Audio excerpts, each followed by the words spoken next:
A very pleasant good morning, dear readers. Welcome back to my channel, English Mentor. Today, we are going to analyze the editorial of 11th of June. So let us start this editorial in detail. The title of this editorial is Seeds and Fruit. Because seeds का मतलब होता है बीज, fruit का मतलब होता है फल. On Mamta's call for non-NDA platform. Call for का मतलब होता है डिमांड करना. Non NDA platform. एनडीए क्या है? देखो, एनडीए एक अलायंस है, नेशनल डेमोक्रेटिक अलायंस, जो कि बीजेपी जो पार्टी है उसके साथ दूसरी जो सहयोगी पार्टियां हैं उनका एक अलायंस है, तो उसको एनडीए बोलते हैं हम. NDA, national democratic alliance. तो ममता बनर्जी जो कि वेस्ट बंगाल की सीएम है, उन्होंने क्या किया है? उन्होंने डिमांड किया है जो नॉन एनडीए जो प्लेटफॉर्म्स हैं, यानी कि जो नॉन एनडीए जो सीएम्स हैं, जितने भी चीफ मिनिस्टर्स हैं डिफरेंट स्टेट्स के, उनको क्या करना चाहिए? एक दूसरे के साथ आकर कोऑपरेट करना चाहिए, एक दूसरे का सहयोग करना चाहिए. राइट. अब मैकेनिज्म का मतलब होता है सिस्टम या नेटवर्क, जिसको आप यंत्र बोल सकते हैं. फॉर सीएम मतलब जो डिफरेंट सीएम्स हैं, मतलब जो अलग अलग राज्य के जो मुख्यमंत्री हैं, उनको कोऑपरेट करना चाहिए, एक दूसरे का सहयोग करना चाहिए on issue of centre state relation. मतलब जब सेंटर की अगर बात की जाती है और स्टेट की जब बात की जाती है, तो उन दोनों के बीच में जो रिलेशनशिप है, तो उसके लिए उनको क्या करना चाहिए? एक मैकेनिज्म तैयार करना चाहिए जिससे कि सेंटर अपनी मनमानी ना कर सके. Is welcome. तो ये जो मतलब एक स्टेप उठाया गया है, जो इनिशिएटिव लिया गया है ममता बनर्जी की तरफ से, कि जितने भी नॉन एनडीए प्लेटफॉर्म्स है, यानी कि नॉन नेशनल डेमोक्रेटिक अलायंस, अगर बीजेपी को छोड़ दिया जाए, बीजेपी का जो अलायंस है, अगर उन पर्टिकुलर जो पार्टीज के जितने भी सीएम हैं, उनको क्या आना चाहिए? कॉमन प्लेटफॉर्म पे आकर, मतलब क्या करना चाहिए? कॉमन प्लेटफॉर्म पे आना चाहिए. और अगर सेंटर इन केस कोई भी मनमानी करती है, तो उसके खिलाफ क्या करना चाहिए? उसके खिलाफ प्रोटेस्ट करना चाहिए. तो कहीं ना कहीं ये जो मैकेनिज्म है, ये जो एक सिस्टम है, एक यंत्र है, ये क्या है? वेलकम. इसका स्वागत होना चाहिए. तो कहीं ना कहीं ममता बनर्जी ने एक ऐसा मैकेनिज्म तैयार करने की बात की है, जिसमें जो दूसरे जो स्टेट्स के जो चीफ मिनिस्टर्स हैं, उनको एक दूसरे का कोऑपरेशन करना चाहिए. इन केस जब कभी भी सेंटर अपनी मनमानी करेगी, तो उनके खिलाफ उस जो मैकेनिज्म है उसका यूज किया जा सके, जिससे कि सेंटर अपनी मनमानी ना कर सके. तो कहीं ना कहीं ममता बनर्जी ने इस प्लेटफॉर्म को बनाने की बात कही है. वेस्ट बंगाल चीफ मिनिस्टर, पश्चिम बंगाल के जो चीफ मिनिस्टर हैं ममता बनर्जी, जो कि अभी रिसेंटली इलेक्ट हुए हैं, उनको अभी चुना गया है, जो कि अभी मतलब ममता बनर्जी जो कि वेस्ट बंगाल के चीफ मिनिस्टर हैं. कॉल फॉर का मतलब होता है डिमांड करना, मांग करना. कॉपरेशन, सहयोग among the non NDA counter parts का मीनिंग होता है इक्विवेलेंट या फिर पैरेलल, जिसको आप बोल सकते हैं पैरेलल. ओके. मतलब जो ममता बनर्जी ने, उसके जो काउंटर पार्ट्स है, मतलब ममता बनर्जी सीएम है, तो कहीं ना कहीं उसके जो काउंटर पार्ट्स है, जो उसके इक्विवेलेंट है, यानी कि नॉन एनडीए, मतलब जो नेशनल डेमोक्रेटिक जो अलायंस है, उसके अलावा दूसरे स्टेट्स के अंदर जो भी मुख्यमंत्री हैं, तो उनसे क्या किया है? कॉल फॉर का मतलब डिमांड करना कि वो एक दूसरे का क्या करे? सहयोग करे. किस चीज में? In other states to support, एक दूसरे का सहयोग करे. क्या करने के लिए? सपोर्ट करने के लिए. फार्मर एजिटेटिंग, मतलब किनको? जो फार्मर्स, जो किसान है. एजिटेटिंग का मतलब आंदोलन करना. अगेंस्ट थ्री कंट्रोवर्शियल का मतलब हो गया कंटेंशियस या डिस्प्यूटेबल, जिसका मतलब विवादास्पद बोल सकते हैं. लॉस अगेंस्ट मेड इन जून 2020, मतलब जो जून के अंदर 2020 के अंदर जो सेंट्रल गवर्नमेंट ने फार्मिंग जो 3 लॉज को क्या किया था? इंप्लीमेंट करने की बात की थी. तो वो बहुत ज्यादा कॉन्ट्रोवर्शियल है, बहुत ज्यादा डिस्प्यूटेबल है. तो कहीं ना कहीं वेस्ट बंगाल की जो चीफ मिनिस्टर ममता बनर्जी ने, तो उन्होंने जो दूसरे स्टेट्स के जो चीफ मिनिस्टर्स हैं, उनको क्या कहा है? उनको डिमांड की है, उनसे उनको कहीं से कहीं ने रिक्वेस्ट की है कि उनको एक कॉमन प्लेटफॉर्म पे आकर क्या करना चाहिए? फार्मर्स जो कि एजिटेट कर रहे हैं, जो आंदोलन कर रहे हैं, उनका हमें सपोर्ट करना चाहिए, उनका हमें सहयोग देना चाहिए. सीम्स और ये जो मतलब ममता बनर्जी ने मतलब ये जो ममता बनर्जी का जो इनिशिएटिव है कहीं ना कहीं seems part of a larger political project, और कहीं ना कहीं उनका ये पॉलिटिकल राजनीतिक प्रोजेक्ट का मतलब यहाँ पर agenda.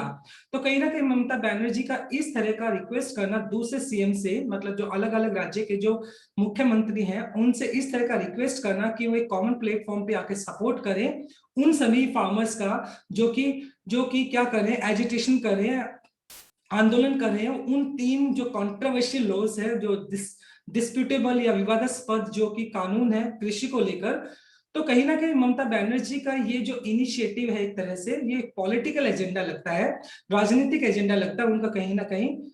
It is meant to go beyond aiding the farmers. और कहीं ना कहीं ममता बनर्जी का ये जो रिक्वेस्ट है या पॉलिटिकल जो प्रोजेक्ट है मीन्ड, जिसका अर्थ to go beyond aiding, aiding का मतलब हेल्प करना द फार्मर्स। और कहीं ना कहीं ममता बनर्जी का ये जो पॉलिटिकल एजेंडा है मतलब इसका जो अर्थ है मदद करने की बजाय कहीं और मतलब उससे दूर कहीं जाता है।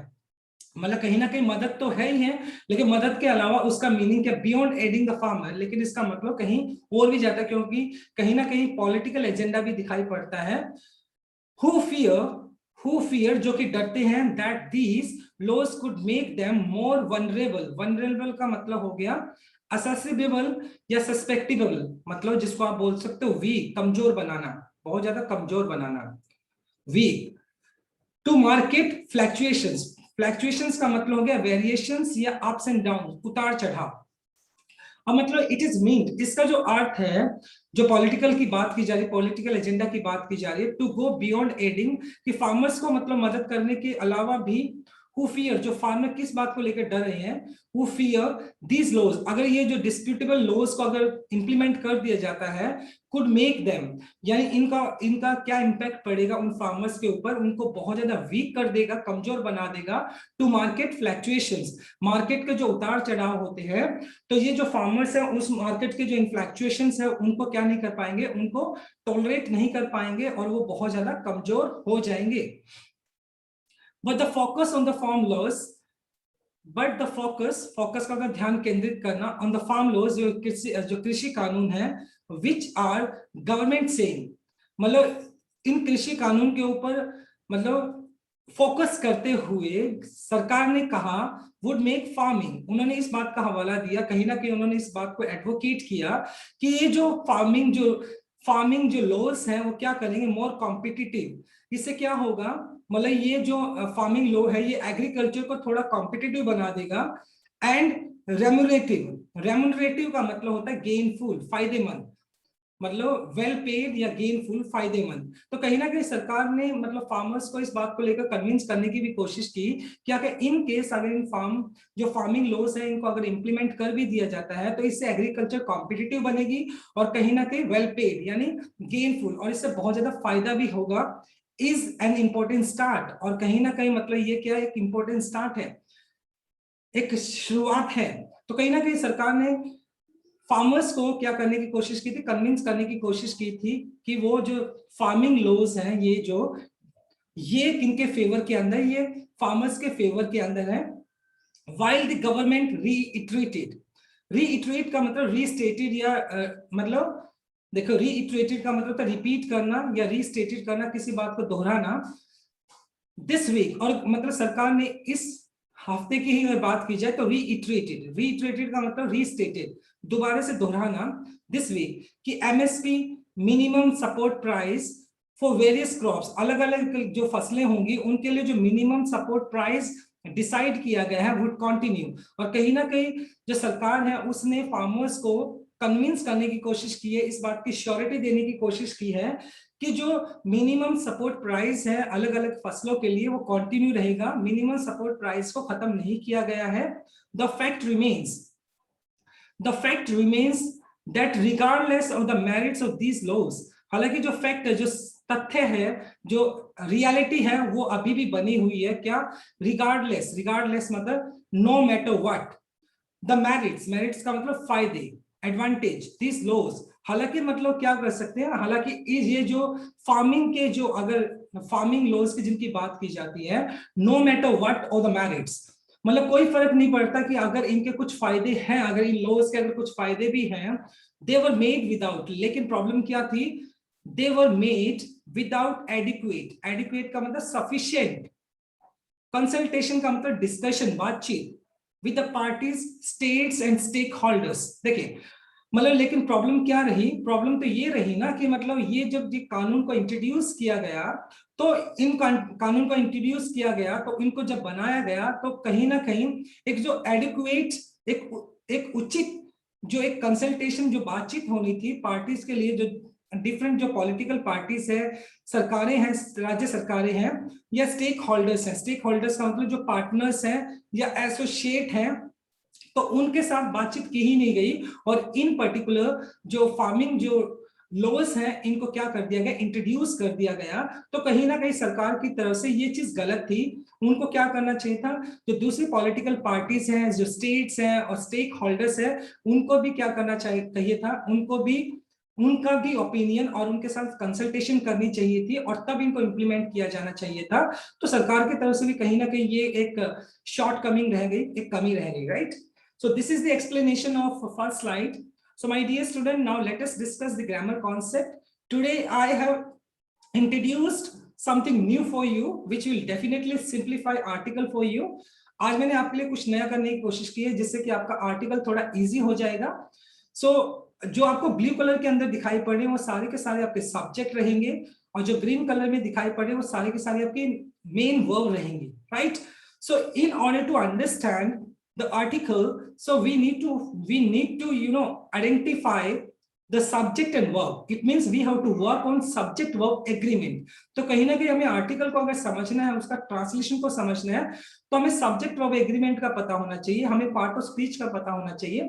तो सबसे पहले हम सब्जेक्ट को आइडेंटिफाई करेंगे, और उसके साथ फिर हमें वर्ब को आइडेंटिफाई करना है। तो ब्लू कलर में आपको सब्जेक्ट दिखाई पड़ेंगे, ग्रीन कलर में आपको वर्ब दिखाई पड़ेगी, right. Eight the same time उनसे रिलेट करते हुए जो भी ग्रामर रूल होंगे, हम उसको अच्छे से स्टडी करेंगे। I'm trying my best to simplify article for you. At the same time, आप आर्टिकल को तो समझोगे ही, you can also enhance your grammar, जिससे कि आप अपनी ग्रामर को भी enhance कर सके। चलो लेट अस स्टार्ट, देखते हैं। Waste Bengal chief minister Mamata Banerjee कौन? देखो ये पूरा का पूरा एक सब्जेक्ट हो गया आपका।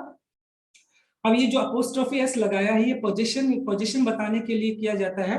मतलब जब आप किसी का पोजीशन यानी ऑनरशिप या अधिकार बताने की बात करते हैं, तो यहाँ पर ये सब्जेक्ट आपका सिंगुलर हो गया, यानी ममता बनर्जी का जो कॉल है, ठीक है, सिंस। अब ये इसका जो मेन वर्ब यहाँ पे सिंस है, क्योंकि आपका सब्जेक्ट सिंगुलर था, तो इसलिए आपने सिंस यानी प्रेजेंट इंडेफिनाइट के तहत, सब्जेक्ट वर्ब एग्रीमेंट के तहत, अगर आपका सब्जेक्ट सिंगुलर है तो आपकी वर्ब भी सिंगुलर होनी चाहिए, तो इसलिए आपने सिंस यूज कर लिया। इट इज मींट, देखो इट यहाँ पे सिंगुलर है, तो इसके बाद इज मींट, जो कि आपका पैसिव स्ट्रक्चर है। बी प्लस थर्ड फॉर्म आप क्या यूज करते हैं, पैसिव के अंदर बी प्लस थर्ड फॉर्म आप यूज कर लेते हैं। अब प्रेजेंट में बी का जो फॉर्म होता है वो इज होता है, और उसके बाद आपने वर्ब की थर्ड फॉर्म यूज कर ली। हु, देखिए अब हु जो है आपका वो क्या है, हु आपका एक रिलेटिव प्रोनाउन है। रिलेटिव प्रोनाउन से आगे जो आपको दिया होता है वो आपका एंटीसीडेंट कहलाता है, और वर्ब हमेशा आपकी एंटीसीडेंट के हिसाब से यूज होती है। फार्मर्स क्या था, फार्मर्स आपका प्लूरल था, तो इसलिए आपने प्लूरल वर्ब यूज किया, फियर, राइट। टू सपोर्ट अगर आपको दिखाई पड़ रहा है, ये आपका इन्फिनेटिव केस हो गया। टू प्लस V1 जब आप यूज कर लेते हैं तो आपका इन्फिनेटिव होता है। बियॉन्ड, बियॉन्ड अपने साथ जीरंड लेकर चलता है, तो V1 प्लस ING जो कि आपका नाउन की तरह काम कर रहा है। एडिंग यहाँ पर दीज लॉज, तो जो दीज लॉज यहाँ पे दिखाई पड़ रहा है, ये आपका सब्जेक्ट हो गया जो कि प्लूरल है। एंड कुड मेक, कुड आपका मॉडल वर्ब हो गया, और उसके मॉडल वर्ब के बाद आप हमेशा ही बेस फॉर्म यानी V1 यूज करते हैं, तो कुड मेक आपने यूज कर लिया। But the focus on the farm laws, ये आपका सब्जेक्ट हो गया, फिर आपका राइट सब्जेक्ट हो गया, और इसका जो मेन वर्ब है सेज, सॉरी ये जो द गवर्नमेंट सेज, तो गवर्नमेंट यहाँ पे सब्जेक्ट हो गया, उसका मेन वर्ब हो गया सेज, ठीक है। But the focus on the farm laws आपका सब्जेक्ट हो गया, तो यहाँ पर इज, यहाँ पर ये जो है इसका मेन वर्ब हो गया। द गवर्नमेंट सब्जेक्ट हो गया यहाँ पर आपका रीइटरेटेड, जो कि V2 है आपका, जो कि पास्ट इंडेफिनाइट आपने यूज किया है। MSP for the various crops, ये आपका मिनिमम सपोर्ट प्राइस, जो कि आपका सब्जेक्ट हो गया। और उसके बाद वुड कंटिन्यू, वुड आपका मॉडल वर्ब हो गया, और मॉडल वर्ब के बाद आप क्या यूज करते हैं, बेस फॉर्म यानी बी फॉर्म B1 यूज करते हैं। द फैक्ट, अब द फैक्ट आपका सब्जेक्ट हो गया जो कि सिंगुलर है, अगर ये सिंगुलर है तो according to subject verb agreement आपका जो वर्ब होना चाहिए वो भी आपका एस या ईएस के साथ आप यूज कर लेंगे। तो यहाँ पे रिमेन्स बन गया जो कि अपने प्रेजेंट इंडेफिनाइट आपने यूज कर लिया। फिर यहाँ पे दे जो है वो आपका सब्जेक्ट हो गया जो कि आपका प्लूरल है, प्लूरल सब्जेक्ट हो गया, and according to subject verb agreement अगर आपका सब्जेक्ट प्लूरल होता है तो आपको वर्ब भी प्लूरल यूज करनी पड़ती है। अब ये जो पर्टिकुलर जो सेंटेंस दिखाई पड़ रहा है आपको, ये आपका पैसिव है, तो इसलिए आपका बी का जो प्लूरल फॉर्म होता है पास्ट के अंदर तो वर्ब हो जाएगा, और उसके बाद आपने वर्ब की थर्ड फॉर्म यूज कर ली V3 which is based on passive structure, जो कि पैसिव स्ट्रक्चर के हिसाब से आपने यूज की है। राइट, आई होप आपको अच्छे से अभी तक समझ में आया होगा फर्स्ट स्लाइड को। Now let us discuss the second slide. देखिए थोड़ा आर्टिकल लेंथी हो सकता है, but I am trying my best to just make it clear to you, जिससे कि आपको ग्रामर कॉन्सेप्ट भी एट द सेम टाइम समझ में आ जाए। आफ्टर ए मीटिंग, मीटिंग के बाद, after a meeting with the farmers, मतलब जितने भी किसान लीडर्स थे उनके साथ मीटिंग के बाद, फ्रॉम फ्रॉम उत्तर प्रदेश, यानी उत्तर प्रदेश के अंदर जितने भी फार्मर्स लीडर्स थे उनके उनके मीटिंग के बाद ममता बनर्जी ने क्या बोला, मिस ममता बनर्जी सेड, ममता बनर्जी ने कहा, शी एक्सेप्टेड, एक्सेप्ट का मतलब स्वीकार करना, देयर रिक्वेस्ट, कि उनकी रिक्वेस्ट को उन्होंने स्वीकार किया, to speak to the other CM ministers, chief ministers, मतलब जो फार्मर्स जो लीडर्स थे उन्होंने ममता बनर्जी से क्या किया, रिक्वेस्ट किया, क्या रिक्वेस्ट किया कि वो क्या करें कि जो दूसरे सीएम हैं, जो दूसरे स्टेट्स के राज्यों के जो चीफ मिनिस्टर्स हैं, मुख्यमंत्री हैं, उनके साथ वो बात करें, who are not in NDA, जो कि एनडीए के अंदर नहीं है, नॉन नेशनल डेमोक्रेटिक अलायंस, जो कि बीजेपी मतलब, और उसके साथ जो अलायंस पार्टीज हैं उनके अलावा दूसरे स्टेट्स के अंदर जो कि राज्य सरकारें हैं, उनके जो सीएम हैं, उनके जो चीफ मिनिस्टर्स हैं, उनके साथ बातचीत की जाए। ये रिक्वेस्ट किसने की, ये रिक्वेस्ट फार्मर्स जो लीडर्स थे उन्होंने रिक्वेस्ट किया ममता बनर्जी से, और ममता बनर्जी ने उनके रिक्वेस्ट को स्वीकार किया, और उन्होंने क्या किया, जो दूसरे चीफ मिनिस्टर्स थे, दूसरे राज्य सरकार के जो मुख्यमंत्री थे उनके साथ उन्होंने बातचीत की। वाइल रिट्रीटिंग, रिट्रीट का मतलब हो गया यहाँ पे रीस्टेटिंग, पुनः दोहराते हुए, हर demand to repeal the 3 laws, और कहीं ना कहीं मतलब ममता बनर्जी ने क्या किया, वही चीज को दोहराते हुए अपनी जो डिमांड थी, जो मांग थी कि वो क्या करे, ये जो 3 डिस्प्यूटेबल लॉज है, यानी कृषि के जो 3 विवादास्पद जो कानून है, इनको क्या किया जाए, रिपील किया जाए। रिपील का मतलब होता है रिवॉक करना, कैंसिल करना, इनको यानी रद्द किया जाए। शी हैज प्रपोज्ड, प्रपोज का मतलब प्रस्ताव रखना, she has proposed a virtual conference, virtual conference का मतलब ऑनलाइन कह सकते हो। तो उन्होंने क्या किया, एक प्रस्ताव रखा जिसके तहत उन्होंने क्या किया, कॉन्फ्रेंस ऑफ सीएम, जो मुख्यमंत्री हैं, विद द फार्मर्स, उन्होंने जो अलग अलग जो स्टेट्स है, नॉन एनडीए की मैं बात कर रहा हूं, उनके जो चीफ मिनिस्टर्स हैं, तो उनके साथ एक वर्चुअल कॉन्फ्रेंस की with the farmers and joint letter, और उन्हें एक संयुक्त एक पत्र लिखा टू द सेंटर, सेंटर को लिखा ऑन द इशू, मतलब ये जो 3 डिस्प्यूटेबल जो एग्रीकल्चर लॉज है, इसको ध्यान में रखते हुए उन्होंने क्या किया, एक वर्चुअल मीटिंग ली, जिसके अंदर उन्होंने दूसरे जो राज्य सरकार के जो मुख्यमंत्री थे उनको भी क्या किया, उनको भी उस कॉन्फ्रेंस के अंदर लिया, और जो फार्मर्स थे उनको भी लिया, और सभी ने मिलकर एक जॉइंट लेटर लिखा सेंटर को, किस मुद्दे को लेकर, ये जो 3 डिस्प्यूटेबल एग्रीकल्चर लॉज हैं इनको ध्यान में रखते हुए जो सेंट्रल गवर्नमेंट है तो उसको, केंद्रीय सरकार को क्या लिखा, एक पत्र लिखा।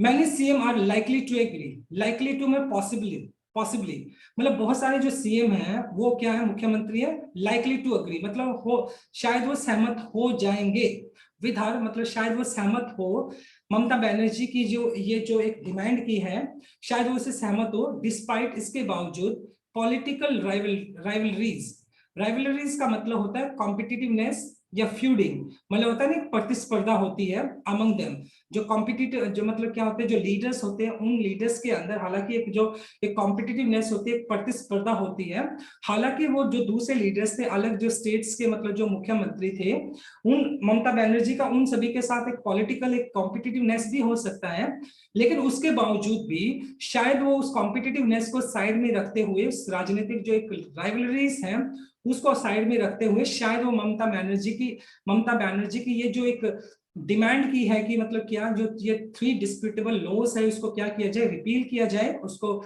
रद्द किया जाए, शायद वो उस बात से उनके साथ सहमत होंगे। with least two other CM, with at least two other CM, मतलब अगर बात की जाए कम से कम 2 CM who were elected along with her in the recent assembly elections। अभी मतलब जो रिसेंट असेंबली इलेक्शंस हुए थे तो ममता बनर्जी के साथ 2 और सीएम को क्या किया गया था, इलेक्ट किया गया था। कौन थे वो, देखो, share her position on the farm laws. हालांकि वो दूसरे 2 जो मतलब जो अभी जो सीएम बने हैं उन्होंने ममता बनर्जी के साथ अपने ओपिनियन को शेयर किया कि कहीं ना कहीं ममता बनर्जी के वो साथ है किस बात को लेकर कि ये जो डिस्प्यूटेबल लॉज है एग्रीकल्चर के तो इनको रिपील किया जाना चाहिए। तो कहीं ना कहीं वो ममता बनर्जी के साथ अपना मत को शेयर करते हैं, वो उसके ममता बनर्जी के साथ वो इस बात को लेकर सहमत है। अब कौन थे वो दोनों से, देखो, एक तो पश्चिम बंगाल के अंदर हुए थे, वेस्ट बंगाल के अंदर हुए थे, एक केरला और तमिलनाडु के अंदर हुए थे असेंबली इलेक्शंस। तो केरला के जो सीएम, न्यूली इलेक्टेड सीएम है पिनाराई विजयन, और तमिलनाडु के हैं एम.के. Stalin, right. तो ये दोनों के दोनों जो मुख्यमंत्री हैं जो कि अभी न्यूली इलेक्टेड हुए हैं, कहीं ना कहीं वो ममता बनर्जी के साथ अपना ओपिनियन यानी वो अग्रीमेंट, मतलब कहीं ना कहीं वो उस बात को लेकर सहमत है जिसके अंदर ममता बनर्जी ने ये एक ज्वाइंट लेटर लिखा किसको, सरकार को, सेंटर को, कि मतलब कहीं ना कहीं ये जो डिस्प्यूटेबल लॉ है, एग्रीकल्चर लॉज है, इनको रिपील किया जाए। इन केरला, जहां तक केरला की अगर बात की जाती है, इन केरला द प्रीवियस असेंबली, पीछे वाली जो असेंबली की बात की जाए, ये तो अभी रिसेंट असेंबली थी, इससे पहले असेंबली की बात की जाए, हेड इन दिसंबर 2020 के अंदर पास्ट यूनानिमस। यूनानिमस का मतलब होता है यूनाइटेड अनडिवाइडेड, एक मत होकर। रेजुलेशन का मतलब हो गया प्रस्ताव, proposal, offer, seeking, looking the repeal of these laws. मतलब अगर बात की जाए केरला के अंदर, तो केरला के अंदर प्रीवियस असेंबली यानी असेंबली के दौरान, मतलब पिछली असेंबली के दौरान दिसंबर 2020 के अंदर, तो ये एक मत होकर एक प्रस्ताव लिया गया था, उस प्रस्ताव को पास किया गया था, जिसके अंदर क्या डिमांड की गई थी, जिसके अंदर ये डिमांड की गई थी कि जो कृषि के ये जो एग्रीकल्चर के 3 डिस्प्यूटेबल लॉज है इनको रिपील किया जाए, इनको सिरे से रद्द किया जाए। दैट सेट, और मतलब दैट सेट, और उस रेजुलेशन के अंदर क्या बोला गया था, all non NDA CM may not be willing to part of, मतलब और मतलब ये जो मतलब एक रिक्वेस्ट की गई है किसकी तरफ से, वेस्ट बंगाल के जो सीएम है ममता बनर्जी की तरफ से, तो उसके अंदर दैट सेड वो कहता है, मतलब उस रिक्वेस्ट के अंदर, उस प्रपोजल के अंदर ये भी हो सकता है कि नॉन एनडीए सीएम, हो सकता है कि जो नेशनल डेमोक्रेटिक अलायंस के जो को छोड़कर जो दूसरे राज्य के जो भी सीएम है, मुख्यमंत्री है, मे नॉट बी विलिंग, शायद वो इस बात को लेकर इच्छुक ना हो, to be the part of joint platform. मान लो हो सकता है कि कुछ ऐसे भी मुख्यमंत्री हो सकते हैं जो कि हालांकि वो नॉन बीजेपी हैं, लेकिन वो इस प्लेटफॉर्म को ऊपर आने के लिए वो इच्छुक नहीं होंगे। क्यों नहीं होंगे? Because of the individual calculations, क्योंकि उनकी खुद की अपनी कैलकुलेशंस है, उनकी खुद की अपनी गणना है, और कहीं ना कहीं एंड एक्सपीडियंसी। एक्सपीडियंसी का मतलब हो गया आपका कन्वीनियंस या एडवांटेज, और अपनी सुविधा को ध्यान में रखते हुए, अपनी गणना को ध्यान में रखते हुए हो सकता है कि वो, मतलब ये जो ज्वाइंट प्लेटफॉर्म की बात की जा रही है ममता बनर्जी की तरफ से, जिससे कि मतलब सरकार इन केस, मतलब सरकार के खिलाफ वो क्या कर सके, एक तरीके से अपना प्रोटेस्ट को जाहिर कर सके। तो ममता बनर्जी ने रिक्वेस्ट की है जो नॉन बीजेपी जो सीएम है, तो उनको एक प्लेटफॉर्म पे आने के लिए, इकट्ठा करने के लिए। तो कहीं ना कहीं हो सकता है कि कुछ एनडीए नॉन जो बीजेपी सीएम है, तो डेफिनेटली हो सकता है कि वो इस कॉमन प्लेटफॉर्म पे ना आए, क्योंकि हो सकता है उनकी खुद की कुछ कैलकुलेशन हो, या उनका खुद का कोई सुविधा के हिसाब से वो ना आए। क्यों? एंड द फियर, हो सकता है the fear of retribution. Retribution का मतलब होता है वेंजेंस या रिटालिएशन। रिटालिएशन का मतलब बदला बाय द सेंटर, और कहीं ना कहीं हो सकता है कि वो इस डर से भी ओपनली इस ज्वाइंट प्लेटफॉर्म को ज्वाइन नहीं कर रहे हैं कि कहीं ना कहीं बीजेपी जो सेंटर है, जो केंद्रीय सरकार है, हो सकता है उनसे बदला ले, रिवेंज ले, और उस रिवेंज के, उस बदले के डर की वजह से शायद वो ओपनली इस ज्वाइंट प्लेटफॉर्म को क्या नहीं कर रहे हैं, शायद उसके साथ वो जुड़ नहीं रहे हैं। तो ये भी एक रीजन हो सकता है। Clear? So this is your second slide. Now let us discuss the grammar concept. देखिए मिस मिस बैनर्जी, तो ये आपका सिंगुलर सब्जेक्ट हो गया, तो यहाँ पर आपने V2 जो कि पास्ट इंडेफिनाइट आपने यूज कर लिया। शी यहाँ पे सिंगुलर सब्जेक्ट हो गया, एक्सेप्टेड फिर आपका V2 यानी पास्ट इंडेफिनाइट आपने यूज कर लिया। हु आपका रिलेटिव प्रोनाउन हो गया, रिलेटिव प्रोनाउन से पहले चीफ मिनिस्टर्स जो कि आपका एंटीसीडेंट हो गया, और वर्ब हमेशा एंटीसीडेंट के हिसाब से यूज होती है, तो चीफ मिनिस्टर आपका प्लूरल है तो इसलिए आपने वर्ब भी प्लूरल यूज किए आर, राइट। शी फिर यहाँ पे आपका सिंगुलर हो गया, तो यहाँ पर हैज प्रपोज्ड, तो यहाँ पर आपने प्रेजेंट परफेक्ट यूज कर लिया, हैज के बाद आपने थर्ड फॉर्म यूज कर लिया प्रपोज का। और इसके बाद अगर देखो वाइल आपका एक कंजक्शन है, जो कंजक्शन है वो कंजक्शन क्या करती है, ये कंजक्शन वाइल अपने साथ जीरेंड लेकर चलती है। वाइल रीइटरेटिंग का मतलब होता है रीस्टेटेड, पुनः दोहराना। तो V1 प्लस आईएनजी जो आपने यूज किया है ये आपका जीरेंड हो गया। उससे ऊपर रहा देखो मीटिंग, यहाँ पे मीटिंग क्या V1 प्लस आईएनजी यूज की जा रही है, तो ये आपका जीरेंड हो गया। जीरेंड अपने साथ आर्टिकल लेकर आ सकता है। इसके बाद देखो मैनी सीएम्स आर, तो ये मैनी सीएम्स आर ये आपका प्लूरल सब्जेक्ट हो गया, तो वर्ब भी आपने क्या यूज किया है, प्लूरल यूज की है। इसके बाद तो टू अग्री, ये 2 प्लस V1 जो कि इंफिनिटिव केस हो गया आपका, डिस्पाइट के बावजूद, डिस्पाइट अपने साथ ऑफ लेकर नहीं चलता है, लेकिन अगर ये इंस्पाइट होता तो इंस्पाइट अपने साथ ऑफ लेकर चलता, राइट। इसके बाद देखो फिर हु फिर आपका ये एक रिलेटिव प्रोनाउन हो गया, और रिलेटिव प्रोनाउन से पहले जो सीएम आपको दिया गया है ये आपका प्लूरल हो गया, तो वर्ब प्लूरल होनी चाहिए, तो वर्ब आपने यूज कर लिया। एंड इलेक्टेड, तो ये देखो आपका पैसिव स्ट्रक्चर यूज कर लिया। बी का पैसिव, देखो पैसिव में आप हमेशा be plus third form use करते हैं, और पैसिव की अगर बात की जाए तो बी का जो प्लूरल फॉर्म होता है तो वर्ब होता है, उसके बाद इलेक्ट का आपने थर्ड फॉर्म इलेक्टेड यूज कर लिया यहाँ पर, राइट। द प्रीवियस असेंबली, तो यहाँ पे ये आपका सिंगुलर सब्जेक्ट हो गया, तो इसलिए आपने यहाँ पे सिंगुलर सब्जेक्ट हो गया। एंड हैड पास्ट यहाँ पर मतलब पास्ट परफेक्ट हो गया। अकॉर्डिंग टू पास्ट परफेक्ट आपने had plus third form use करना होता है। दैट सेड, देखो दैट आपका सब्जेक्ट हो गया, तो उसके बाद सेड V2 यानी पास्ट इंडेफिनाइट आपने यूज कर लिया। Seeking the repeal of these laws, ये आपका पूरा का पूरा एक फ्रेज है जो कि आपका जीरन फ्रेज है, क्योंकि आपने सीकिंग यानी V1 प्लस आईएनजी के साथ अपने सेंटेंस को स्टार्ट किया है, जो कि आपका एक जीरन फ्रेज हो गया। बिकॉज अपने साथ ऑफ लेकर चलता है जनरली जब आपको रीजन बताना होता है। मे नॉट बी विलिंग, मे आपका मॉडल वर्ब हो गया, मे नॉट बी विलिंग, और ये फ्यूचर को बता रहा है कहीं ना कहीं, मे not be willing, be willing, right. तो विलिंग क्या हो गया आपका, विलिंग एक तरह से एडजेक्टिव हो गया, राइट। तो आई होप सेकंड स्लाइड भी आपको अच्छे से क्लियर हो गई। Now let us move on to our next slide which is third slide.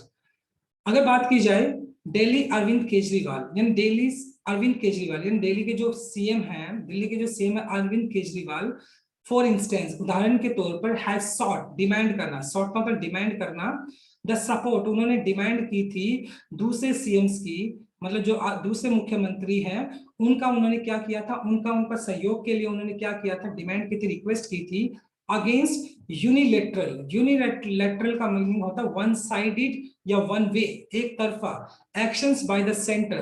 तो सेंटर ने क्या किया था, एक तरफा एक्शन लिया था, जिसके तहत अरविंद केजरीवाल को कहीं ना कहीं ऐसा लगा कि सेंटर उसके साथ इनजस्टिस कर रही है। तो उस इनजस्टिस को ध्यान में रखते हुए तो अरविंद केजरीवाल ने जो दूसरे स्टेट्स के जो मुख्यमंत्री थे उनसे क्या डिमांड की कि वो सपोर्ट करें किसकी, अरविंद केजरीवाल की। दैट कर्टेल्ड का मतलब होता है रिस्ट्रिक्टेड या डिमिनिश, प्रतिबंध करना, the powers of his government, और कहीं ना कहीं मतलब उन्होंने इस बात का भी दावा किया था कि जो सेंटर है उसके साथ बाइस्ड है, कहीं ना कहीं वो क्या कर रही है, मतलब सेंटर जानबूझ के उसकी जो पावर है उसकी गवर्नमेंट की, उसकी सरकार की, उसको कर्टेल कर रही है, उसको रिस्ट्रिक्टेड कर रही है। तो इस इनजस्टिस को देखते हुए अरविंद केजरीवाल ने जो दूसरे मुख्यमंत्री थे तो उनसे क्या रिक्वेस्ट किया कि वो उनका सपोर्ट करे, क्योंकि सेंटर कहीं ना कहीं उसके साथ इनजस्टिस कर रही है। Miss Banerjee Mamata Banerjee had vociferously का मतलब होता है स्क्रीमिंगली या क्लैमरस, चिल्लाते हुए सपोर्टिव, मतलब कहीं ना कहीं जब अरविंद केजरीवाल ने ये रिक्वेस्ट की कि दूसरे जो सीएम मतलब उनकी क्या करे, उनकी सपोर्ट करे, तो कहीं ना कहीं ममता बैनर्जी ने चिल्लाते हुए सपोर्ट किया, कंप्लीटली उनको सपोर्ट किया, उनका समर्थन किया, इनका अरविंद केजरीवाल का। But Mister Kejriwal was not reciprocative का मतलब हो गया देखो इंटरचेंजेबल या इंटरडिपेंडेंट, मतलब जब अरविंद केजरीवाल ने सपोर्ट मांगा था दूसरे सीएम से, दूसरे राज्यों के मुख्यमंत्री से, कि कहीं ना कहीं सरकार क्या कर रही है, यूनिलैटरल एक्शंस ले रही है, वन साइडेड एक्शन ले रही है, और जो उनकी सरकार की जो पावर उसको कर्टेल कर दिया गया, उसको रिस्ट्रिक्टेड कर दिया गया, तो कहीं ना कहीं सरकार अपनी मनमानी कर रही है, सेंटर अपनी मनमानी कर रही है। तो जो अरविंद केजरीवाल जो कि मुख्यमंत्री है दिल्ली के, तो उन्होंने दूसरे जो सीएम से उनसे रिक्वेस्ट किया कि उनका सपोर्ट किया जाए। तो उस वक्त ममता बनर्जी खुलकर सामने आई और उन्होंने अरविंद केजरीवाल का सपोर्ट किया। लेकिन मिस्टर केजरीवाल वाज नॉट रेसिप्रोएक्टिव। रेसिप्रोएक्टिव का मतलब इंटरडिपेंडेंट या इंटरचेंजेबल। तो कहीं ना कहीं मतलब ममता बनर्जी ने तो उनका क्या किया था, उनकी हेल्प की थी, लेकिन अरविंद केजरीवाल ने पारस्परिक का मतलब एक दूसरे के साथ, reciprocative parasitic when she raised concern of overreach। Overreach का मतलब हो गया डिल्यूट करना, बिट्रे करना, धोखा देना बाय द सेंटर। और कहीं ना कहीं जब मतलब ममता बनर्जी ने इस मुद्दे को उठाया कि सरकार के जो 3 लॉज की बात की जा रही है, तो ये कंप्लीटली धोखा है, मतलब इससे कहीं ना कहीं जो फार्मर्स है उनको बिट्रे किया जा रहा है, उनको धोखा दिया जा रहा है। तो इस बात की सपोर्ट मतलब कहीं ना कहीं ममता बनर्जी ने तो अरविंद केजरीवाल का सपोर्ट किया था, लेकिन केजरीवाल ने ममता बनर्जी का इस कंसर्न को लेकर कि कहीं ना कहीं सरकार क्या कर रही, फार्मर्स के साथ धोखा कर रही है, तो इस स्टेटमेंट को लेकर, इस बात को लेकर मिस्टर केजरीवाल ने ममता बनर्जी की इस बात को लेकर कोई भी मतलब उनका सपोर्ट नहीं किया। The recent joint letters by some CMs, और अब जो फिलहाल का जो जॉइंट एक प्लेटफॉर्म पर एफर्ट्स किए जाने, प्रयास किए जाने बाय सम सीएम, जो मुख्यमंत्री हैं अलग अलग राज्य के, नॉन बीजेपी की मैं बात कर रहा हूं, टू परस्यूड का मतलब क्या होता है, कन्विंस करना, सोलमनाइज करना, मनाना, द सेंटर टू विड्रॉ का मतलब पीछे हटना, इट्स प्रीवियस वैक्सीनेशन पॉलिसी। अभी फिलहाल की अगर मैं बात करूं तो यहाँ पर अभी क्या था, 18 से लेकर 44 तक का जो एक वैक्सीनेशन अभी जो प्रोग्राम स्टार्ट किया गया था, तो सेंटर ने क्या किया था, उसका प्रीक्योरमेंट, उसकी खरीदारी और उसका जो वैक्सीनेशन जो प्रोग्राम है, एवरीथिंग वो सारा का सारा किसको हैंडओवर कर दिया था, वो राज्य सरकार को हैंडओवर कर दिया था कि आप जो भी आपको वैक्सीन खरीदनी है वो डायरेक्टली आप कंपनी के साथ कांटेक्ट करेंगे और उसको आप क्या कर सकते हो, उसके साथ कांटेक्ट करके वो वैक्सीनेशन का जो प्रीक्योरमेंट होगा, उसको खरीदारी होगी, जो सारी की सारी जो फॉर्मेलिटीज होगी आपको खुद को करनी पड़ेगी। तो बहुत सारी राज्य सरकारों ने उसका क्या किया, उसका विरोध किया, और फाइनली मतलब उस विरोध के तहत सरकार को अपना फैसला वापस लेना पड़ा।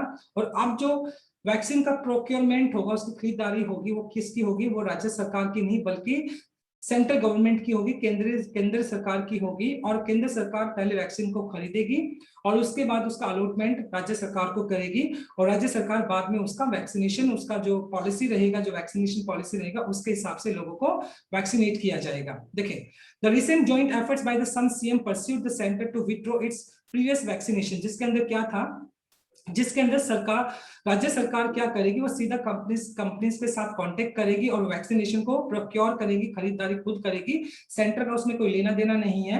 तो बहुत सारे सीएम ने क्या किया, उसका प्रोटेस्ट किया, एंड फाइनली जो केंद्र सरकार है उसको अपने स्टैंड को चेंज करना पड़ा, उसको अपने डिसीजन को चेंज करना पड़ा, did not get whole hearted support from others. Okay, and the recent joint efforts by the CM to pursue the center to withdraw its previous vaccination policy did not get wholehearted support from others। ठीक है, मतलब यहां तक अगर बात की जाती है तो फिलहाल मतलब क्या है, हालांकि सेंटर ने अपने इस पर्टिकुलर जो एक वैक्सीनेशन पॉलिसी को जो चेंज किया, तो उसने अपने उस पर्टिकुलर डिसीजन जिसके तहत राज्य सरकार को अपनी वैक्सीनेशन को खुद खरीदना होगा, तो उसको क्या कर लिया, उसको पीछे तो ले लिया है। लेकिन जब मतलब जो कुछ सीएम ने क्या किया, सेंटर को इस बात को लेकर परस्यूड करने की कोशिश की कि वो अपना जो वैक्सीनेशन पॉलिसी है उसको चेंज करे, तो उस पर्टिकुलर जॉइंट एफर्ट्स के अंदर भी मतलब पूरा कंप्लीटली सपोर्ट नहीं मिला। ऑल हार्टेड का मतलब हो गया कमिटेड या डिवोशन, दिल से मतलब एक जो सपोर्ट मिलना चाहिए था जॉइंट एफर्ट्स का, वो भी कंप्लीटली सपोर्ट नहीं मिला। लेकिन फाइनली जो केंद्र सरकार है उसने अपने वैक्सीनेशन प्लान को चेंज कर लिया। अब जो वैक्सीन का प्रोक्योरमेंट होगा, खरीदारी होगी, वो केंद्र सरकार करेगी, और अलॉटमेंट का जो काम रहेगा वो राज्य सरकार करेगी। The CM of Orissa, Orissa के जो मुख्यमंत्री हैं, आंध्र प्रदेश के जो मुख्यमंत्री हैं Naveen Patnaik and YS Jagan Mohan Reddy have sought का demanded to keep the center in good humor। और उन्होंने क्या रिक्वेस्ट की है, उन्होंने रिक्वेस्ट की है क्या कि centre in to keep the centre in good humour. Good humour का मतलब अ जेन्युइन डिस्पोजिशन और मूड, मतलब एक अच्छे मूड के अंदर रहना। तो कहीं ना कहीं उन्होंने क्या किया है, सरकार से डिमांड की है कि सरकार का जो रवैया है वो एक अच्छा रवैया होना चाहिए, सरकार को बायस्ड या पार्शियल, ओके, पार्शियल नहीं होना चाहिए, राइट। मतलब उसको क्या होना चाहिए, सभी जो स्टेट्स हैं चाहे वो नॉन बीजेपी है या बीजेपी है, राइट, तो सभी के साथ मतलब क्या करना चाहिए, सभी के साथ उसको इम्पार्शियल नहीं होना चाहिए, राइट। नेवरदलेस, नेवरदलेस का मतलब हो गया हाउएवर, हालांकि, इवन इफ, इसके बावजूद, the joint efforts by the CM, और जो सीएम ने मतलब जो अलग अलग सरकार के जो सीएम है, मुख्यमंत्री है, उन्होंने क्या किया है, एफर्ट्स है उनके, lead to a change in the vaccination policy.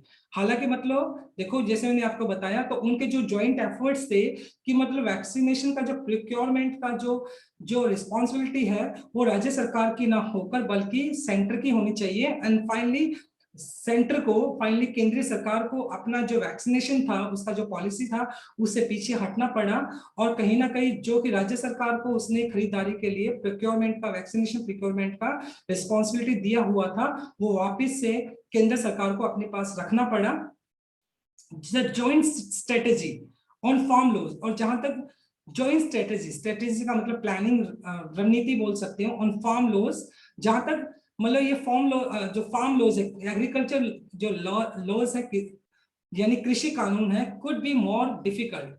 मतलब अगर देखो ये थोड़े डिफिकल्ट है, क्योंकि जहां तक वैक्सीनेशन पॉलिसी की बात थी, अगर उसके साथ कंपैरिजन किया जाए तो ये फार्म जो लॉज है, ये कृषि जो कानून है, वो उसका जो ज्वाइंट स्ट्रेटेजी है, उसके जो एक मतलब एक ज्वाइंट स्ट्रेटेजी, मतलब उसका जो प्लानिंग है वो थोड़ा मुश्किल है। वैक्सीनेशन की बात अलग थी एज देयर इम्पैक्ट, क्योंकि जो फार्म लॉज है, कृषि जो कानून है, उसका जो इम्पैक्ट है, उसका जो प्रभाव है ना, is uneven across the states. मतलब ये पूरे के पूरे, मतलब अगर बात की जाए भारत के अंदर बहुत सारे जो स्टेट्स हैं, तो ये जो फार्म लॉज है उसका जो इम्पैक्ट है वो अनइवन है, बैलेंस नहीं है, मतलब कहीं पर है कहीं पर नहीं है। क्योंकि अगर बात की जाए नॉर्थ इंडिया के अंदर स्पेशली, जिसके अंदर राजस्थान हो गया, हरियाणा हो गया और पंजाब हो गया, तो इन स्टेट्स के अंदर, उत्तर प्रदेश हो गया, तो इन स्टेट्स के अंदर थोड़ा बहुत ज्यादा दिखाई पड़ रहा है फार्म लॉज का जो मतलब प्रोटेस्ट है, वो कुछ ज्यादा दिखाई पड़ रहा है। तो जिसकी वजह से मतलब ये जो अगर फार्म लॉज के ऊपर एक जॉइंट स्ट्रेटेजी बनाने की बात की जाए तो वो थोड़ा बहुत चैलेंजिंग रहेगा, क्योंकि बहुत सारे स्टेट्स मतलब क्या है, वो अपना कोई भी अपना एक तरह से अपना ओपिनियन भी नहीं दे रहे हैं, क्योंकि दो तीन या तीन चार स्टेट्स ऐसे हैं जहां पे ये प्रोटेस्ट हो रहा है। अदरवाइज मतलब दूसरे स्टेट्स ने इसमें कोई ज्यादा मतलब अपना इंटरेस्ट भी नहीं दिखाया है। तो इस वजह से मतलब अगर एग्रीकल्चर लॉज के को ध्यान में रखते अगर जॉइंट स्ट्रेटेजी बनानी होगी तो वो थोड़ी चैलेंजिंग रहेगी। लेकिन वैक्सीनेशन के लिए जो एक जॉइंट एक एफर्ट्स किए गए थे, वो तो सभी सरकार के लिए बहुत इंपॉर्टेंट था। तो इस वजह से जो वैक्सीनेशन जो कि पहले सेंटर ने किसको दिया हुआ था, सेंटर ने राज्य सरकार को दिया था कि वैक्सीनेशन का प्रोक्योरमेंट उनको करना होगा, उसको बाद में केंद्रीय सरकार को चेंज करना पड़ा। उसकी रिस्पॉन्सिबिलिटी अब केंद्रीय सरकार के पास है, वही वैक्सीन का क्या करेगा, प्रोक्योरमेंट करेगा, लेकिन उसके बाद उसका जो आवंटन होगा, जो अलॉटमेंट होगा, वो राज्य सरकार करेगी, राइट। तो ये आपका थर्ड स्लाइड था। Now let us discuss the grammar concept. देखिए ध्यान से देखते हैं। अरविंद केजरीवाल, देखो यहाँ पर अपोस्ट्रोफी एस लगा जो कि पोजीशन बताने के लिए यूज किया जा रहा है। उसके बाद हेड सॉर्ट, ये आपका देखो हेड के बाद अपने थर्ड फॉर्म यूज कर लिया, सीक सॉर्ट सॉर्ट होता है, तो यहाँ पे V3 जो कि पास्ट परफेक्ट यूज कर लिया आपने। यूनिलेटरल एक्शंस, देखो यूनिलेटरल एक्शंस की अगर बात की जाए तो देखो यहाँ पर सीएम अगेंस्ट यूनिलेटरल एक्शंस। अब दैट यहाँ पे क्या, दैट आपका रिलेटिव प्रोनाउन हो गया, और यहाँ पे यूनिलेटरल एक्शंस है, ये आपका मेन सब्जेक्ट हो गया, यहाँ पे प्लूरल है, तो प्लूरल है यहाँ पर ये। और कर्टेल्ड आपने यूज कर लिया V2 जो कि पास्ट इंडेफिनाइट यूज किया गया है। दैट से पहले आपका यूनिलेटरल एक्शंस जो एंटीसीडेंट है, और वर्ब हमेशा एंटीसीडेंट के हिसाब से यूज होती है, तो कर्टेल्ड आपका पास्ट इंडेफिनाइट आपने यूज कर लिया V2। मिस बैनर्जी आपका मेन सब्जेक्ट हो गया यहाँ पर। हैड वॉइसिफरसली सपोर्टिव, वॉइसिफरसली का मतलब होता है स्क्रीमिंगली, चिल्लाते हुए, और उसके बाद had plus third form support का सपोर्टेड आपने यूज कर दिया, जो कि पास्ट परफेक्ट आपने यूज किया है। मिस्टर केजरीवाल आपका मेन सब्जेक्ट हो गया, यहाँ पे सिंगुलर है, तो यहाँ पर वर्ब भी आपने सिंगुलर यूज कर ली, वॉज, भी का पास्ट फॉर्म वॉज होता है। शी यहाँ पर फिर सिंगुलर हो गया यहाँ पर, तो यहाँ पर रेज्ड आपने यूज कर लिया, V2 जो कि पास्ट इंडेफिनाइट आपने यूज किया है। The recent joint efforts by some CM, तो द रिसेंट जॉइंट एफर्ट्स, तो एफर्ट्स देखो यहाँ पर क्या है, ये आपका मेन सब्जेक्ट हो गया, राइट। और डिड नॉट गेट, तो ये आपका मेन वर्ब हो गया। डिड नॉट गेट, तो ये आपका हो गया पास्ट इंडेफिनाइट, क्योंकि आपका सेंटेंस, क्योंकि आपकी वर्ब नेगेटिव है तो इसलिए यहाँ पे V1 आप यूज करेंगे, पास्ट इंडेफिनाइट आपने यूज कर लिया। The CM of Orissa, Andhra Pradesh, okay, और नवीन पटनायक, JS जगान, मोहन रेड्डी, अब ये सारे के साथ प्लूरल है तो इसलिए आपने यहाँ पे have plus third form use किया है। सीक का थर्ड फॉर्म सॉट होता है, सीक सॉट सॉट, तो आपने प्रेजेंट परफेक्ट यूज कर लिया। And the joint efforts by CM, देखो यहाँ पर आपका मेन सब्जेक्ट हो गया, और डिड लीड, ठीक है। यहाँ पे देखो डिड, यहाँ पे जब आप किसी बात को स्ट्रेस करने के लिए करते हो, जोर देने के लिए बोलते हो, तो वहां पर आप डिड यूज कर लिया, क्योंकि यहाँ पे ऑलरेडी V2 आपने यूज कर लिया, तो इसके बाद आप V1 ही लगाएंगे। अब ये सेंटेंस आपका पास्ट इंडेफिनाइट का हो गया। Joint strategy on farm laws, देखो यहाँ पर joint strategy on farm laws, ये आपका मेन सब्जेक्ट हो गया, और उसके बाद कुड बी, कुड आपका मॉडल वर्ब हो गया, और उसके बाद बी, और मॉडल वर्ब हमेशा अपने साथ बेस फॉर्म लेकर चलते हैं। देयर इम्पैक्ट, अब देयर इम्पैक्ट, ये आपका मेन सब्जेक्ट हो गया। इम्पैक्ट आपका क्या हो गया, अनकाउंटेबल नाउन हो गया, जो कि सिंगुलर होता है, तो इसलिए वर्ब भी आपने सिंगुलर यूज कर ली, राइट। तो ये थर्ड स्लाइड का एक्सप्लेनेशन था along with the grammar. I hope आपको अच्छे से समझ आया होगा। Now let us discuss the last slide, but A broader point, but a broader point, broader का मतलब होगा वाइड, वाइडर या फार फ्लंग, मतलब विस्तारवादी। Point raise by the miss Banerjee, लेकिन मतलब अगर बात की जाए, मिस बैनर्जी ने एक बहुत अच्छा एक मुद्दा उठाया है जो कि विस्तारवादी है, जिसको मतलब जिसको दूर दृष्टि से देखना चाहिए, अबाउट द सेंटर टेंडेंसी। और उन्होंने क्या मुद्दा उठाया कि जो सेंटर है ना, जो केंद्रीय सरकार है, उसकी जो टेंडेंसी है, उसकी जो प्रवृत्ति है, टेंडेंसी का मतलब हो गया प्रोपेंसिटी या इंक्लिनेशन, जिसका मतलब प्रवृत्ति है, to ignore the states while formulating the policy is salient. Salient का मतलब हो गया आपका, जिसको आप बोल सकते हो मेन, की पॉइंट्स। फॉर्मुलेटिंग का मतलब डेवलपिंग करना, डिवाइजिंग करना। तो कहीं ना कहीं मतलब जो मिस बैनर्जी है, उन्होंने ये जो एक मुद्दा उठाया है, वो क्या है, सैलिएंट। सैलिएंट का मतलब उनकी जो बात है बहुत की है, यानी मेन बात है, वो बिल्कुल ठीक मुद्दा उन्होंने उठाया है। और उस मुद्दे में उन्होंने क्या बोला है कि सेंटर की हमेशा से ये प्रवृत्ति रही है, ये टेंडेंसी रही है टू इग्नोर, अवहेलना करना, द स्टेट्स, यानी उन्होंने जो स्टेट्स थे, फॉर्मुलेटिंग पॉलिसी, मतलब ये जो पॉलिसी की बात की जा रही है, तो कोई भी जो पॉलिसी जब इंप्लीमेंट की जाती है तो बीजेपी अपनी मनमानी करती है, कहीं ना कहीं जो दूसरे स्टेट्स होती है उनका कंट्रीब्यूशन या उनका अग्रीमेंट लेने की कोशिश नहीं करती है। तो कहीं ना कहीं ममता बनर्जी ने एक अच्छा मुद्दा उठाया है।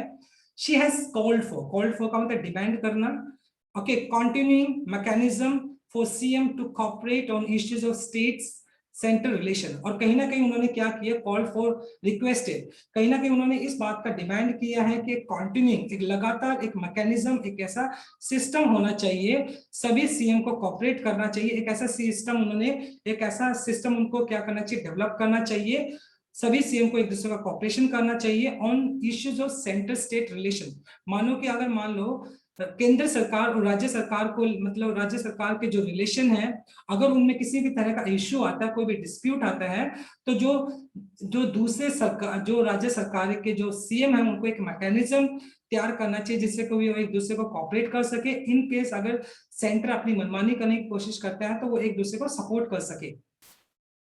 Turning this into a combative platform. Combative का मतलब हो गया जुझारू, जिसको आप बोल सकते हो अग्रेसिव एंड कंटेंशियस। कंटेंशियस का मतलब आप जिसको झगड़ालू भी बोल सकते हैं, जुझारू भी बोल सकते हैं, प्लेटफॉर्म। अब ये मतलब जो एक जुझारू प्लेटफॉर्म तैयार किया जा रहा है, जिसके अंदर मतलब could do more harm then good, मतलब अभी जो इसके अंदर कुछ, मतलब अगर ये बात की जाए तो ये मतलब जो कॉम्पिटिटिव प्लेटफॉर्म जिसको सरकार के खिलाफ यूज किया जाएगा, तो ये अग्रेसिव जो एक प्लेटफॉर्म तैयार किया जा रहा है, ममता बनर्जी ने रिक्वेस्ट किया है कि दूसरे सीएम मतलब इकट्ठा हो, कॉपरेट करे एक दूसरे के साथ, इनके सरकार मनमानी करती है तो उनके खिलाफ क्या किया जा सके, प्रोटेस्ट किया जा सके, तो एक दूसरे का सहयोग करना चाहिए। अब ये जो प्लेटफॉर्म है, ये जो इनिशिएटिव की बात की जा रही है, turning this into A competitive platform could do more harm then good, तो इससे जो अब एक प्लेटफॉर्म तैयार करने की बात की जा रही है, इसके नुकसान ज्यादा होंगे, फायदे कम होंगे। But it is a suggestion, लेकिन ये एक सुझाव है, it is a suggestion worth pursuing, मतलब वर्थ परस्यूइंग, परस्यूइंग का मतलब किसी चीज को कंप्लीट करना, किसी चीज का पीछा करना। लेकिन जो सजेशन ममता बनर्जी ने दिया है, अब इसको ऐसा भी नहीं इसको सिरे से नकार दिया जाए, इस सजेशन को क्या करना चाहिए, परस्यू करना चाहिए, इसको कंसिडर भी करना चाहिए। कोऑपरेटिव फेडरलिज्म, कोऑपरेटिव फेडरलिज्म का मतलब हो गया देखो, a horizontal relationship between union and states and shows neither of the above of other। तो मतलब कहीं ना कि कोऑपरेटिव फेडरलिज्म मतलब क्या है, एक रिलेशनशिप है यूनियन यानी सेंट्रल गवर्नमेंट और स्टेट गवर्नमेंट की, जिसके अंदर क्या होना चाहिए, जिसके अंदर ये कोई जरूरी नहीं है कि मतलब वो एक दूसरे से ऊपर है, चाहे सेंटर है तो सेंटर ऐसा नहीं है कि वो जो स्टेट गवर्नमेंट है उससे ऊपर है। तो कहीं ना कहीं कोऑपरेटिव फेडरलिज्म एक ऐसा संवाद है जिसके अंदर क्या करना चाहिए, एक दूसरे का कोऑपरेट करना चाहिए, और चाहे वो सेंट्रल गवर्नमेंट हो चाहे वो स्टेट गवर्नमेंट हो, वो एक दूसरे के इक्विवेलेंट है, वो एक दूसरे से ऊपर नहीं है। तो प्राइम मिनिस्टर जो है इस फेडरलिज्म का जो कॉन्सेप्ट है जिसके अंदर एक दूसरे का कोऑपरेशन करना चाहिए, prime minister Narendra Modi advocates, पैरवी करना, वकालत करना, वो भी इस पॉइंट की वकालत करते हैं, can be pursued more meaningfully through continuous and harmonious communication.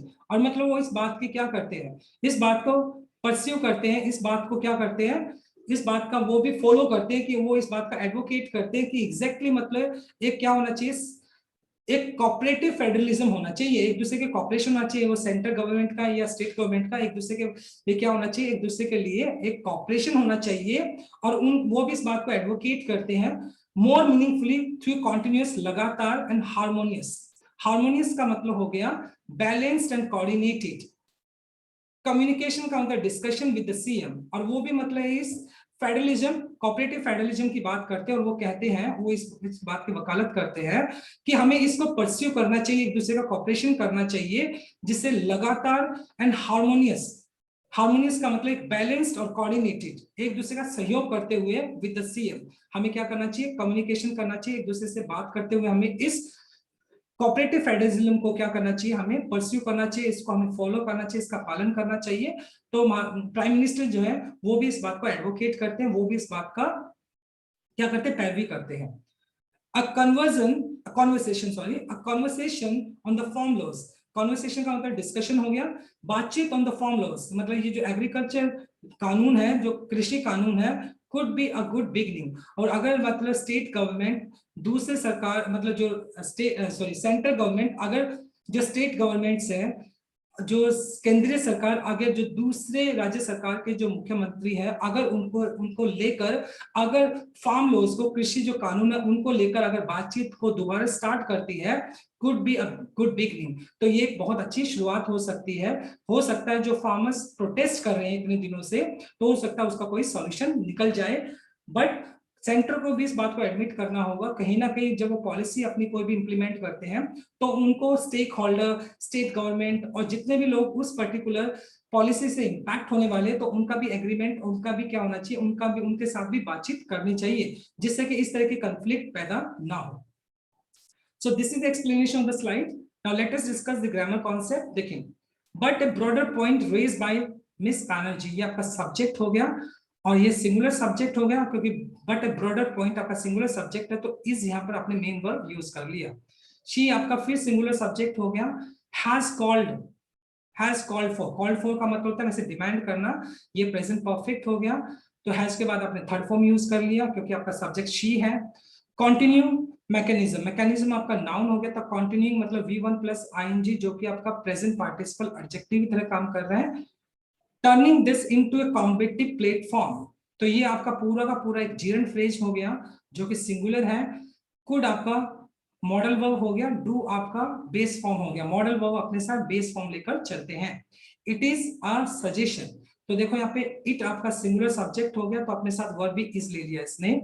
Cooperative federalism, a concept, अब ये देखो अ कॉन्सेप्ट जो कि सिंगुलर है, तो यहाँ पर देखो देखो कैन बी, तो ये इसके साथ मेन वर्ब हो गया, can be pursued, can be pursued, can आपका मॉडल वर्ब हो गया, और उसके बाद बी प्लस थर्ड फॉर्म जो कि पैसिव स्ट्रक्चर आपने यूज किया है। परस्यू का मतलब किसी चीज का पालन करना, ओबे करना, फॉलो करना होता है। The prime minister Narendra Modi advocates, prime minister Narendra Modi आपका सिंगुलर सब्जेक्ट है तो इसलिए आपने इसके साथ एडवोकेट्स यूज कर लिया according to subject verb agreement. जब आपका सब्जेक्ट सिंगुलर होता है तो वर्ब भी सिंगुलर आप यूज करेंगे। जनरली जब आप हाईली मतलब डेजिग्नेशन की बात करते हैं तो उनके साथ आर्टिकल द यूज करते हैं, बट अगर आप उस इंसान का नाम भी यूज कर लेते हैं तो वहां पर हम आर्टिकल द यूज नहीं करेंगे, तो इसलिए हमने देखो द प्राइम मिनिस्टर यूज नहीं किया, right. Conversation on farm laws, देखो अ कॉन्वर्सेशन ये आपका क्या हो गया, ये आपका सब्जेक्ट हो गया जो कि सिंगुलर है यहाँ पर। कुड बी, कुड यहाँ पर मॉडल वर्ब हो गया, और बी मतलब बी यहाँ पर बेस फॉर्म हो गया, मॉडल वर्ब अपने साथ बेस फॉर्म लेकर चलता है। कुड बी यहाँ पे पॉसिबिलिटी की बात कर रहे हैं, right. So my dear student, I tried my best to simplify this article. Thanks for watching it. Please do like, share, comment and subscribe to my channel. So tomorrow I'll continue with another article. Till then, bye bye, take care and have a nice day.